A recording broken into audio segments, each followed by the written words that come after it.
Hey everyone, welcome to Ancient Traditions. Gather around the fire, pull up a chair. It's story time, folks. So tonight's episode is going to be based upon what our ancestors did for their full moons, and I just want to make it very clear that astronomy and astrology are two different things, and we're talking about astronomy tonight, basically the observation of celestial objects. Let's get started. Tonight, under this full moon and around this fire, I thought it was no better place than to talk about ancient astronomy. Can you imagine living like forever ago, thousands of years ago? There's no electricity, there's no lights, there's no phones. It is just a pitch black sky with thousands of stars, and I can't imagine what it could have looked like.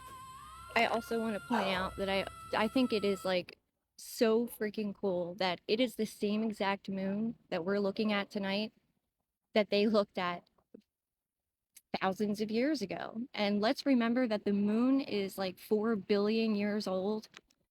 Let's just think for 1 second that there was a man in the moon, right? Just imagine the freaking tea that man would have.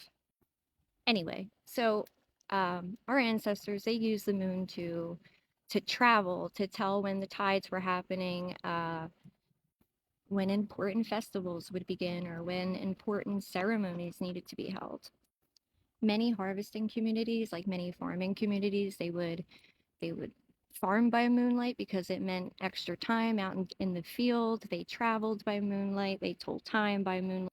A lot of times in Europe, they would hold their feasts and their festivals during the full moon because it was actually safer for everybody to gather when there was more, well, light. So the ancient Greeks, they held festivals tied to the lunar months, and while not every month had its own deity, it still played a really important role in like religious or spiritual observances. Some indigenous cultures across North America, they're the ones who gave the moon, whether tonight is our strawberry moon, for an example, they tied it to the seasonal growth and harvest around that time, which happened to be a very nifty way of passing on that knowledge generation after generation by telling, well, bedtime stories. In medieval Europe, they would hold like gatherings and feasts in the moonlight because they thought that you could actually have a better human bond if you could see each other, right? And even today, we still believe in modern practice that that's really important. So for herbal traditions, they actually tied together what you should be harvesting basically upon each lunar month. And now, while each culture has their differences in that aspect, they all believed one thing, and that's it was more of a symbolic thing to harvest under the full moon than it was like for medicinal reasons or anything like that.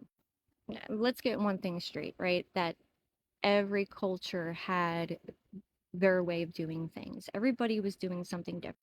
One thing they did have in common, it's that the full moon is next to impossible to ignore. Perfect timing. That is the end of our fire, folks. Thank you so much for joining me tonight. I'll see you all around the fire next time.